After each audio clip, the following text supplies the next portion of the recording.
The frantic, tearful call from his old law school roommate, Marcus Chen, ripped through Assistant U.S. Attorney Jonathan Hayes's rare, quiet Saturday morning, the shrill ring of his cell phone, an alien intrusion into the borrowed tranquility.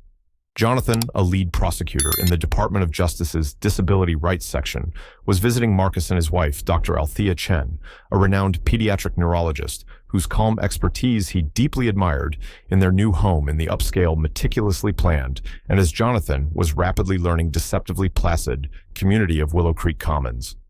He'd been looking forward to a relaxed weekend, a genuine break from the often harrowing, emotionally draining cases he prosecuted across the country. Cases that expose the darkest corners of human prejudice and systemic neglect. Jonathan, thank God you're here. You're here, right?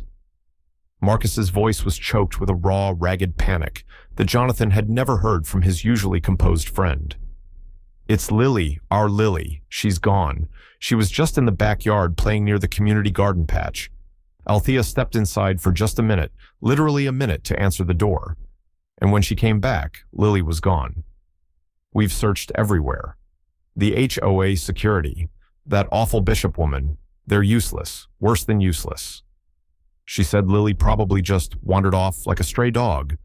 Lily, Jonathan's goddaughter, 12 years old, a vibrant, joyful child with an infectious laugh and a mischievous smile that could melt glaciers.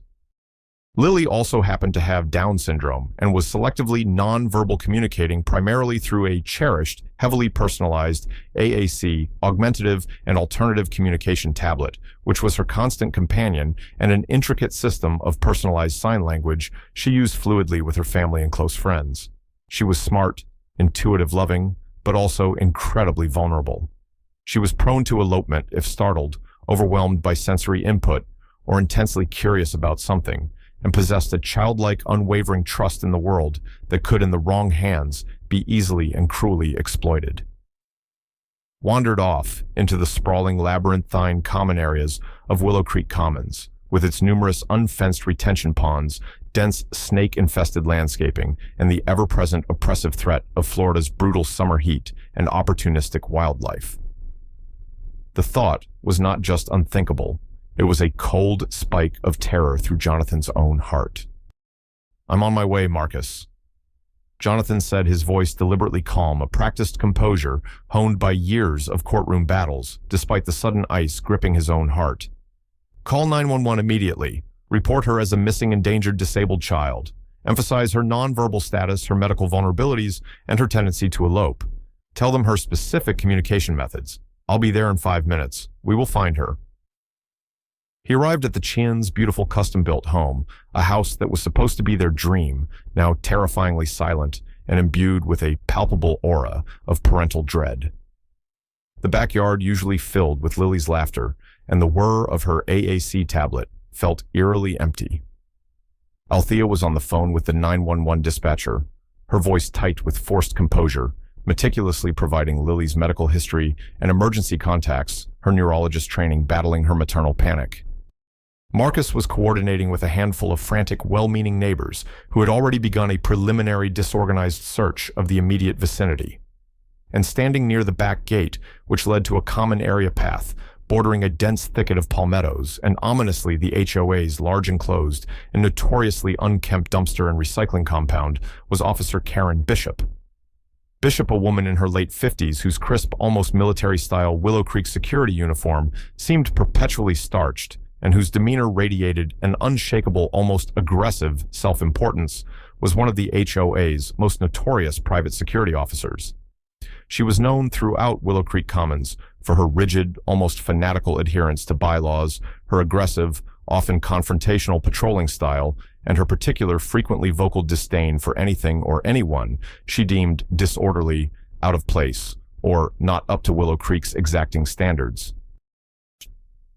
That ill-defined category Jonathan knew from Marcus and Althea's previous weary, frustrated complaints often included children at play, especially children like Lily, whose joyful, sometimes unpredictable and entirely natural expressions of self might not fit Bishop's narrow prejudice definition of appropriate community behavior. Officer Bishop was currently engaged in a condescending, dismissive lecture to a young mother, a neighbor of the Chens, who had tried to organize a more systematic search party among the growing group of concerned residents. "Ma'am Bishop," was saying, her voice loud and officious, cutting through the anxious murmurs, "while your emotional concern is noted, unauthorized civilian search parties are a direct violation of HOA Emergency Protocol Section 4, subsection C. They can contaminate potential evidence, disrupt official K-9 tracking if that becomes necessary, and frankly impede professional security operations. Please disperse and allow the trained professionals to handle this. This child, as I understand it, has a documented history of wandering and elopement. She probably just slipped away from her parents' inadequate supervision. We'll find her when she gets hungry or tired. These things usually resolve themselves. Inadequate supervision." The words, delivered with such casual cruelty, made Jonathan feel a surge of cold, righteous fury. He knew intimately how meticulously, how lovingly, how vigilantly Althea and Marcus cared for Lily, how attuned they were to her every need, her every potential trigger, her safety. This wasn't just incompetence from Bishop. It was a deliberate, insulting abdication of responsibility layered with a thick coating of victim blaming. He approached Bishop, his expression carefully neutral, masking the storm brewing within. "Officer Bishop." Jonathan said, his voice quiet, but carrying an inherent authority that made her turn clearly annoyed at the interruption from someone she didn't recognize. "I am Jonathan Hayes, a guest of the Chen family. They are, as you can imagine, understandably distraught. Perhaps you could update us on what official search protocols Willow Creek Security has initiated for a missing disabled nonverbal 12-year-old child who is extremely vulnerable to heat stroke and disorientation and has now been unaccounted for over an hour in 95-degree weather with a heat index well over 100. Bishop eyed him up and down, a slow, insolent appraisal. Her lip curled slightly. "And who are you, sir, to be questioning official security procedures in this private community? Are you a resident here?" She challenged, her hand instinctively going to the large, unnecessary mag light on her utility belt, a common intimidation tactic. "This is a private community. We have it under control. The child likely just wandered into the nature preserve adjacent to the property looking for butterflies or whatever it is she does. She's done it before, I'm told. She'll turn up when she's ready. Now, if you'll excuse me, I have actual security matters to attend to, not babysitting unsupervised children or hand-holding hysterical parents." She made a dismissive gesture and prepared to brush past him. Jonathan stepped directly into her path, his 6-foot frame an immovable object. His gaze, usually warm and empathetic, was now like granite. "Actually, Officer Bishop," he said, his voice dropping to a dangerously soft, almost silken tone that was far more menacing than any shout. "This situation has just escalated far beyond a simple HOA matter. Lily Chen is a federally protected individual under the Americans with Disabilities Act, Title II and Title III. Her disappearance under these circumstances, particularly given your department's apparent indifference, your demonstrable lack of any discernible competent or timely search effort, and your frankly offensive and discriminatory remarks, now constitutes a potential federal civil rights emergency. And as an assistant United States attorney for the Department of Justice Civil Rights Division, specializing in disability rights and justice, I am now officially taking an interest in this case and in the conduct of Willow Creek Commons, HOA, and Commons Secure. So perhaps you'd like to start again, officer. Tell me exactly what you and Willow Creek Security are doing, minute by minute, to find that missing child before I make a single phone call that will bring a level of federal scrutiny investigation and potentially receivership to this HOA and your security company that you cannot possibly begin to imagine." Beer. The color drained almost comically from Karen Bishop's usually florid face. Federal, prosecutor, DOJ, disability, rights. Her arrogant smirk vanished as if wiped away, replaced by a flicker of something else. Surprise, then confusion, then a dawning hunted look. The game had just irrevocably changed, and Jonathan Hayes, his heart aching with a cold, sickening fear for his goddaughter, knew with a chilling certainty that this was no longer just a search for a lost, vulnerable child. It was rapidly becoming an investigation into something far more sinister, potentially criminal, with Officer Karen Bishop and the entire rotten, prejudiced edifice of the Willow Creek Commons HOA at its very dark and ugly center. Jonathan Hayes was a man whose life, both professional and personal, was a relentless, often thankless battle against the insidious discrimination and outright abuse faced by individuals with disabilities. As a senior AUSA in the DOJ's Civil Rights Division, specifically leading its Disability Justice section, he had prosecuted landmark cases across the country, taking on powerful institutions, recalcitrant corporations, and stubbornly indifferent government agencies that had violated the fundamental rights of disabled citizens. His work was more than a career.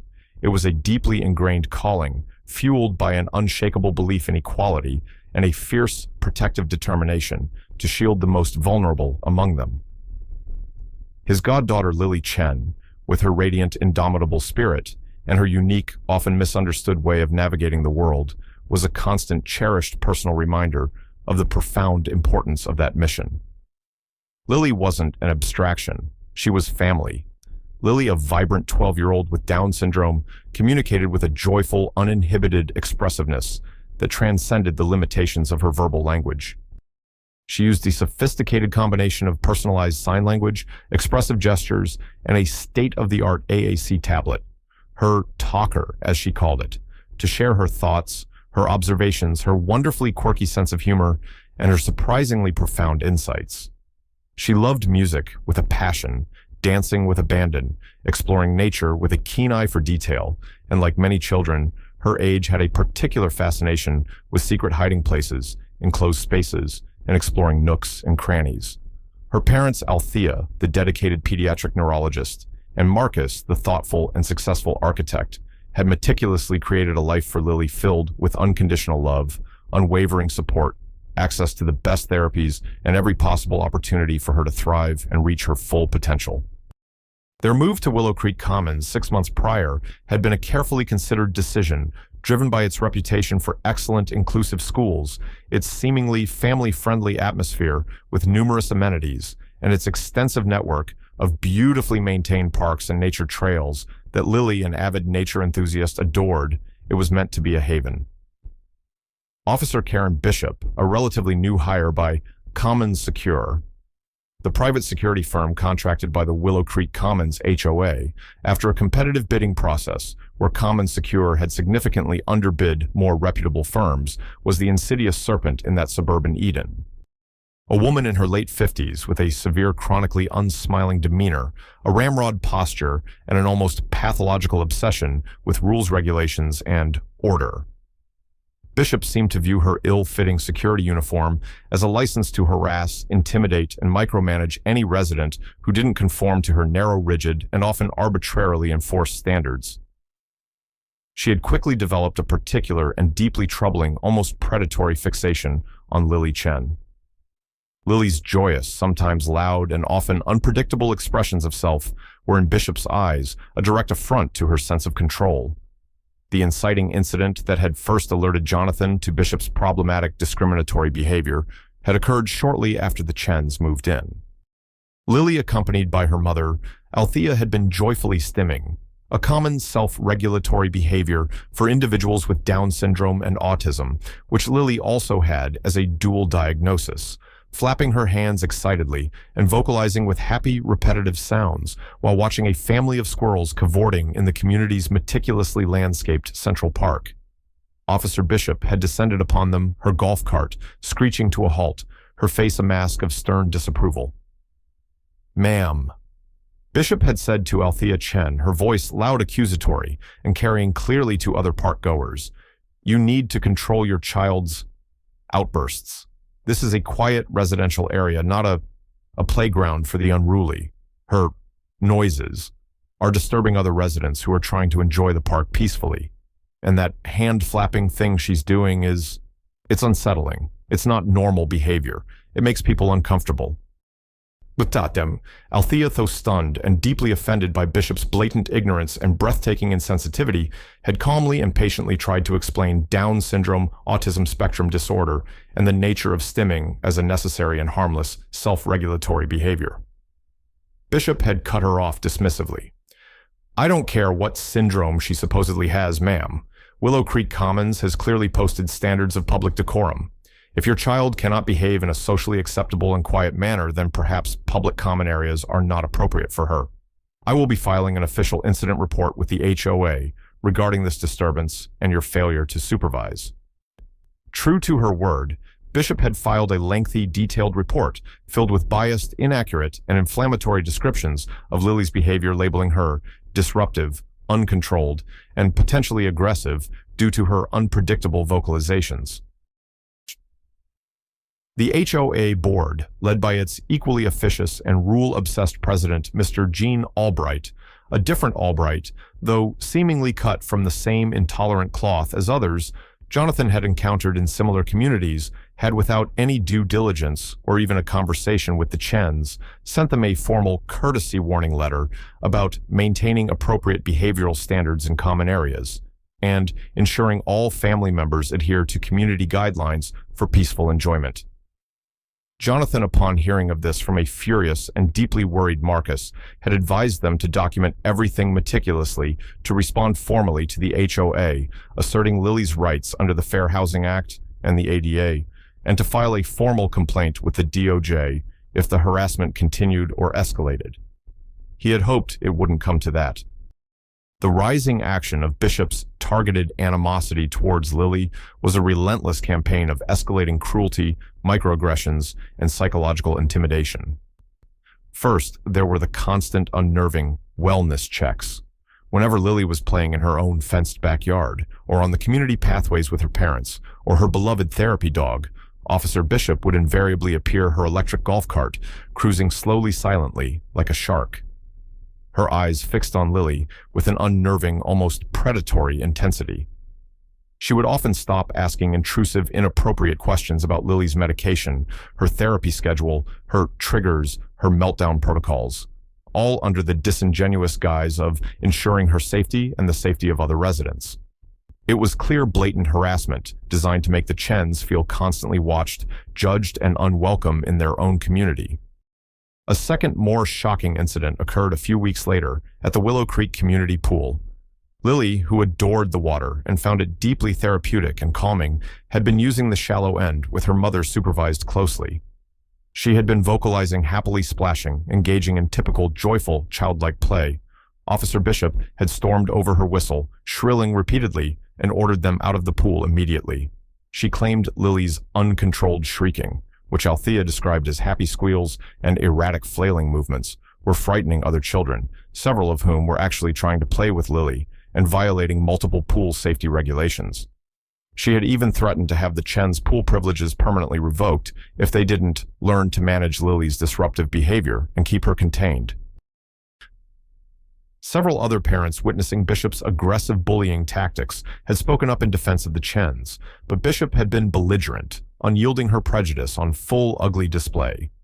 The Chens, to avoid further traumatizing and humiliating Lily, had left heartbroken, furious, and feeling increasingly besieged. The midpoint twist, the discovery that illuminated the potential depth of Bishop's depravity and the HOA's deliberate culpable complicity, came when Jonathan, with Marcus and Althea's distressed permission, began to use his DOJ resources to do a more thorough official background check on Officer Karen Bishop and the shadowy Common Secure security firm. He discovered with a sickening lurch in his stomach that Bishop had been fired from 2 previous security jobs in other states for unprofessional conduct, dereliction of duty, and use of excessive force, both incidents involving altercations with individuals with disabilities where she had allegedly escalated situations unnecessarily.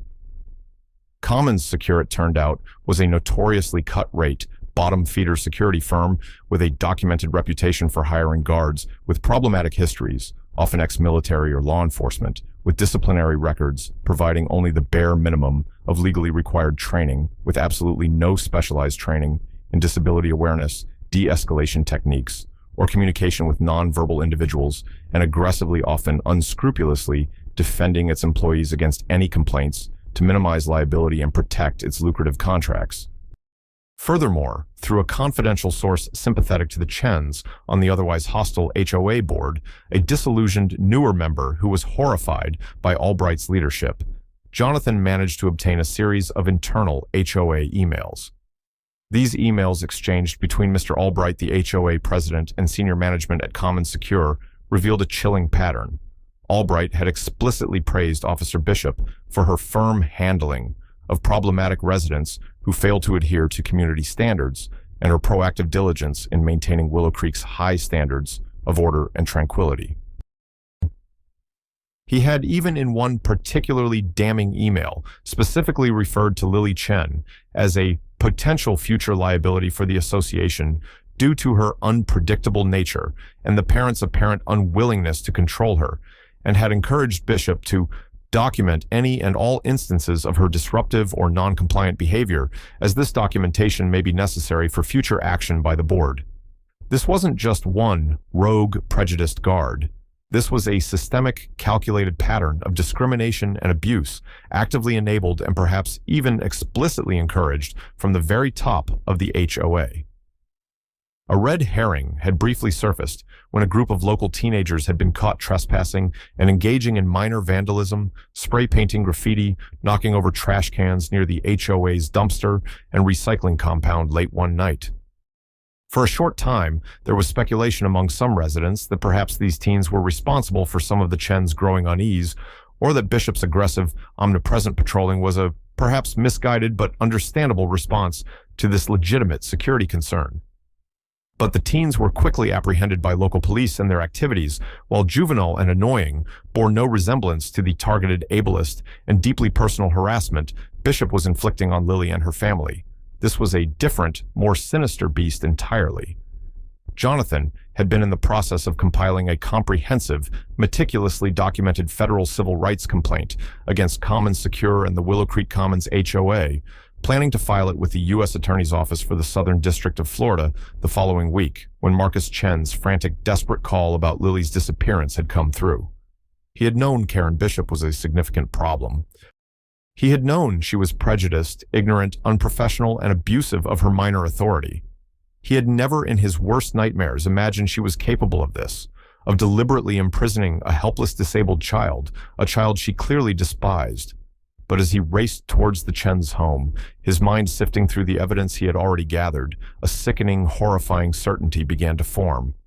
This wasn't just a case of Lily innocently wandering off and getting lost. This was something far more sinister, something premeditated. This was Karen Bishop's twisted, obsessive sense of order, escalating to a level of criminal endangerment and quite possibly intentional cruelty that defied comprehension. The scene in the Chen's backyard was one of barely suppressed parental terror, a tangible miasma of fear and helplessness. Jonathan Hayes, after his brief chilling exchange with Officer Karen Bishop that effectively neutralized her as an immediate obstruction, immediately took operational charge of the search for Lily, his DOJ authority now an undeniable presence. The local sheriff's deputies responding to Althea Chen's increasingly desperate 911 call were just arriving, their expressions grim and professional as they were quickly and concisely briefed by Jonathan on Lily's specific vulnerabilities, her communication methods, Bishop's highly suspicious and obstructive behavior, and the potential for federal involvement. Officer Bishop, Jonathan said, his voice now carrying the full, unyielding weight of a federal prosecutor, his eyes boring into hers. You will remain here with these deputies. You will not leave their sight. You will answer their questions fully, truthfully, and without evasion. Any attempt to impede this search, mislead these officers, or destroy potential evidence will result in immediate federal charges for obstruction of justice, witness tampering, and conspiracy. Is that absolutely clear? Bishop, her face now a mottled patchwork of fear, resentment, and dawning comprehension of the deep trouble she was in, could only nod. Her earlier arrogance completely deflated, replaced by a sullen, resentful silence. The specific mention of federal charges and the names of specific statutes had clearly hit their mark. She knew she was no longer dealing with a mere concerned guest. Jonathan turned to Marcus and Althea, his voice softening slightly, but still conveying urgency. Tell me everything from the beginning. Lily's favorite hiding spots in the neighborhood, however unlikely they might seem now, any places she might be drawn to, water animals, specific sounds or lights, any recent interactions with Bishop or anyone else that seemed unusual, threatening, or even slightly out of the ordinary, even for her. Althea, her voice trembling, but her mind sharp, recounted Lily's love for the community garden where she had been playing her fascination with the colorful recycling bins at the HOA compound, and most chillingly, a recent incident only 2 days prior. Bishop had been seen aggressively shooing Lily away from the area near the large enclosed dumpster sheds, muttering loudly enough for Althea to overhear something about children not playing near hazardous waste areas and the need for proper containment of unsanitary elements. Lily, Althea said, had been unusually quiet and withdrawn after that encounter, refusing to go near that part of the common area. The dumpster sheds. Dumpster. A cold, heavy dread settled in Jonathan's stomach. They were located at the far end of a secluded, rarely used service road behind a high, solid fence, often unlit at night, a place Bishop would know was isolated. If she had decided to contain Lily. "Show me," Jonathan said to Marcus, his voice tight. "Now." The dumpster compound was a grim, desolate, sun-baked place, the air thick with the cloying, sweetish smell of decaying refuse and damp earth. The large, heavy, industrial-grade metal sheds designed to house multiple commercial-sized dumpsters and recycling bins were secured with formidable industrial-grade padlocks. Most were clearly securely locked, but one at the very end of the row, slightly askew, its heavy-duty padlock hanging open unlatched. "Lily!" Marcus roared, his voice cracking with a desperate, agonizing hope as he lunged towards that specific shed.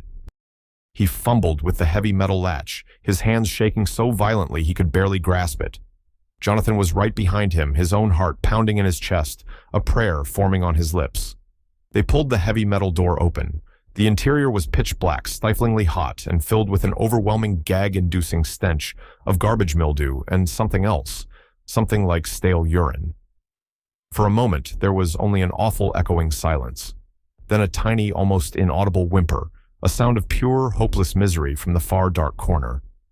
Jonathan's powerful tactical flashlight beam cut through the oppressive darkness, landing on a small, huddled, pathetically vulnerable figure. Lily. She was curled in a tight fetal position, pressed against the grimy, rust-stained back wall of the shed, amidst piles of discarded rotting lawn clippings, overflowing bags of household trash, and clouds of buzzing flies. Her face was streaked with tears and dirt, her eyes wide, with a vacant, unseeing terror that lanced Jonathan's soul. Her beloved AAC tablet lay beside her, its screen cracked and dark useless. She was drenched in sweat, her clothing filthy, her breathing shallow and rapid, her small body trembling uncontrollably. She had clearly been there for hours, alone, trapped in the dark, in the suffocating oven-like heat, surrounded by filth, vermin, and unimaginable fear. "Oh my God! Lily! My baby!" Althea, who had followed them, a silent, spectral figure of dread, sank to her knees on the filthy concrete, her hand flying to her mouth, a strangled, guttural sob, escaping her a sound of pure, maternal anguish. Marcus was already inside, heedless of the filth and stench, gathering his precious daughter into his arms, murmuring incoherent words of love, apology, and reassurance. Lily clung to him, her small body racked with silent, terrified sobs, burying her face in his chest, her tiny fingers gripping his shirt with desperate strength. Jonathan knelt beside them, his professional composure warring with a wave of profound personal grief and a cold, murderous rage he hadn't felt in years. He gently, expertly checked Lily for immediate injuries, for signs of severe dehydration or heat stroke, his mind already cataloging the evidence, the potential charges, the sheer calculated cruelty of this act. This wasn't just reckless endangerment. This was false imprisonment. This was aggravated child abuse. This was a deliberate, sadistic act of calculated cruelty against a profoundly vulnerable child, motivated by prejudice and a twisted desire for order. "We need paramedics now," Jonathan said into his radio, his voice tight with controlled fury, speaking to the sheriff's deputies who had followed them to the compound. "And secure this shed as a primary crime scene. I want every inch of it processed. Fingerprints, fibers, DNA, trace evidence, and I want Officer Karen Bishop formally arrested and taken into custody. Read her Miranda rights.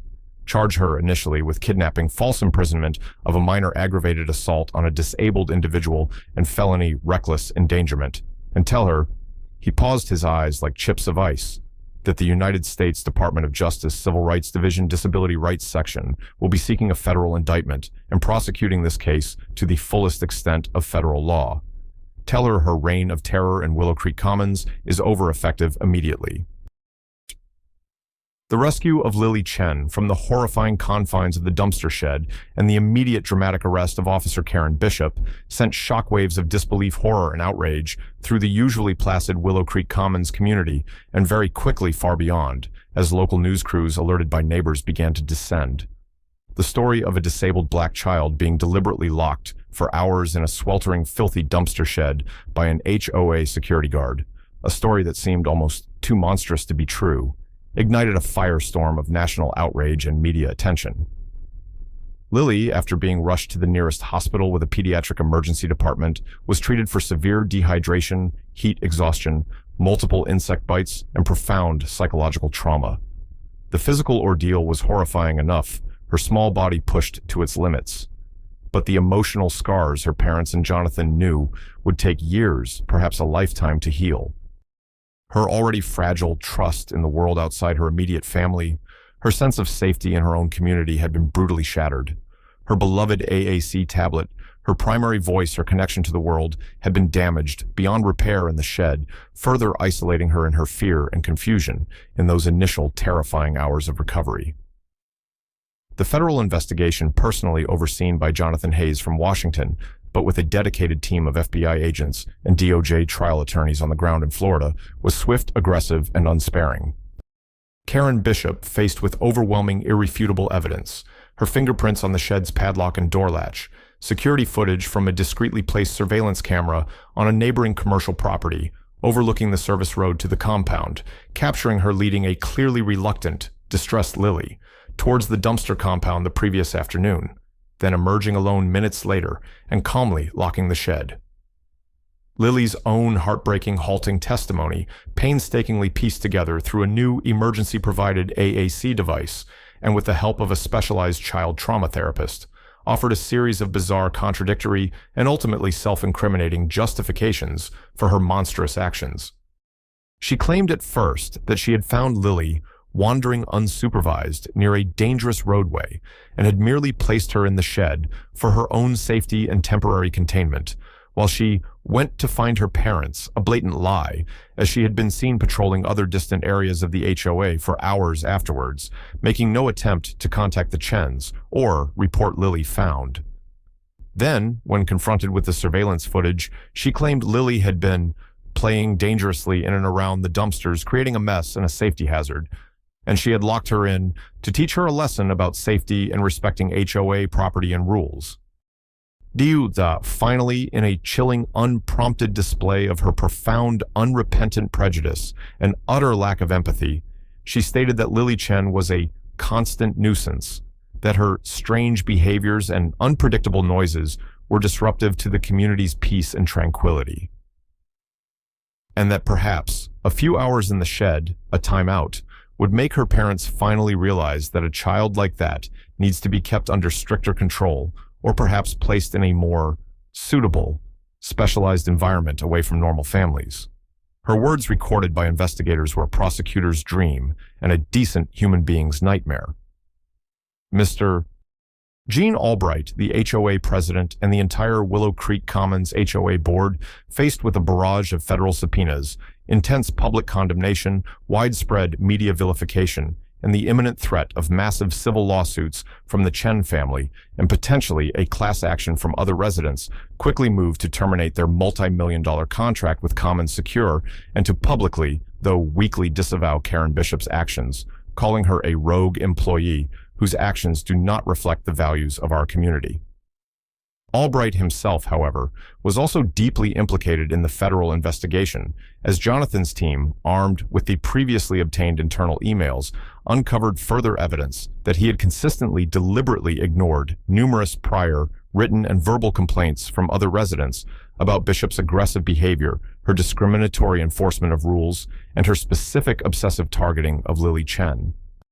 He had, in effect, enabled and implicitly condoned Bishop's reign of terror.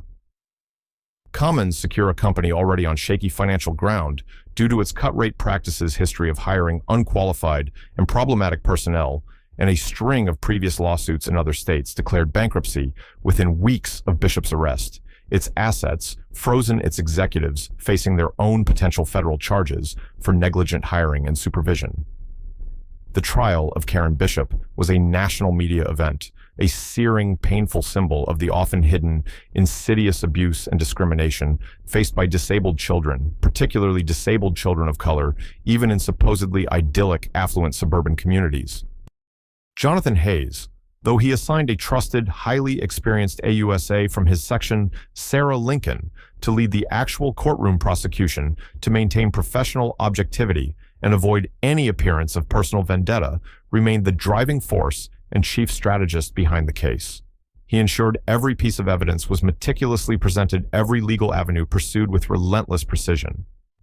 The defense's attempts to portray Bishop as a confused, well-meaning but poorly trained security guard trying to do her best in a difficult situation were systematically dismantled by Lincoln's sharp cross-examination and the sheer weight of the evidence of Bishop's calculated cruelty and profound, demonstrable prejudice. Karen Bishop was found guilty on all federal charges: kidnapping of a minor, false imprisonment resulting in bodily injury, deprivation of rights under color of law, and multiple counts of reckless endangerment and aggravated child abuse.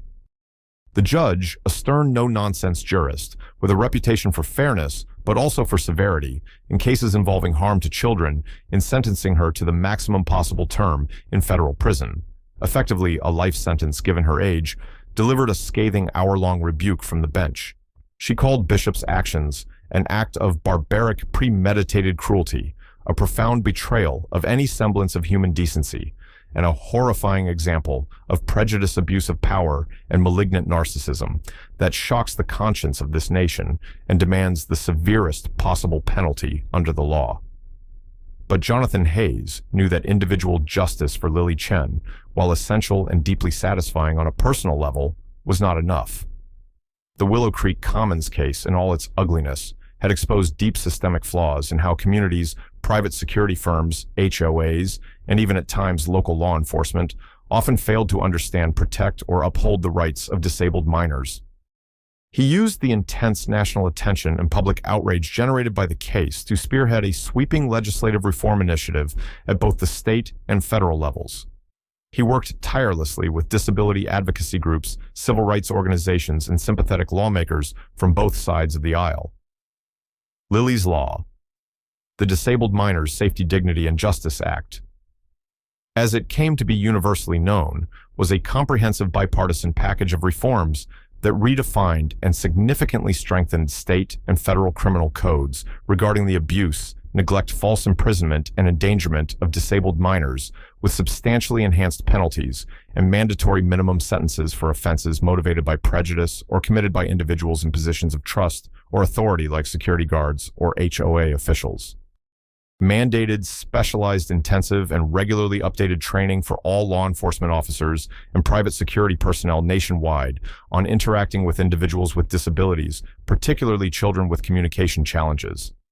This training included modules on de-escalation techniques, recognizing signs of sensory overload or distress, understanding various communication methods, including AAC devices and sign language, and upholding the legal rights afforded under the ADA and other civil rights statutes. Failure to complete and document such training would result in loss of licensure for security firms and ineligibility for federal funding for law enforcement agencies.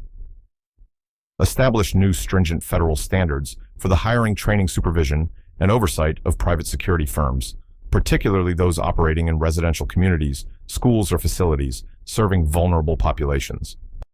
This included mandatory comprehensive background checks, psychological screening, and a national database of security personnel fired for misconduct or abuse, preventing them from simply moving to another state and another unsuspecting employer.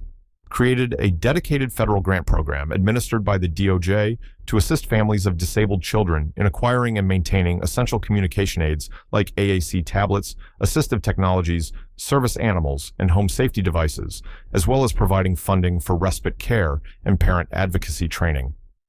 funded national public awareness and education campaigns designed to promote understanding, acceptance, empathy, and true inclusion of disabled children in all aspects of community life, aiming to dismantle the ignorance and prejudice that lay at the root of cases like Lily's.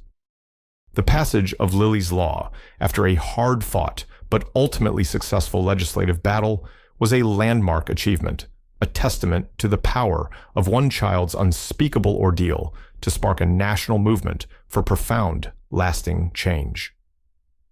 Lily Chen, with the unwavering, fierce love of her parents, the dedicated support of a team of skilled therapists, and the quiet, steadfast friendship and advocacy of her uncle Jonathan, Hayes slowly, painstakingly began her long, arduous journey of healing.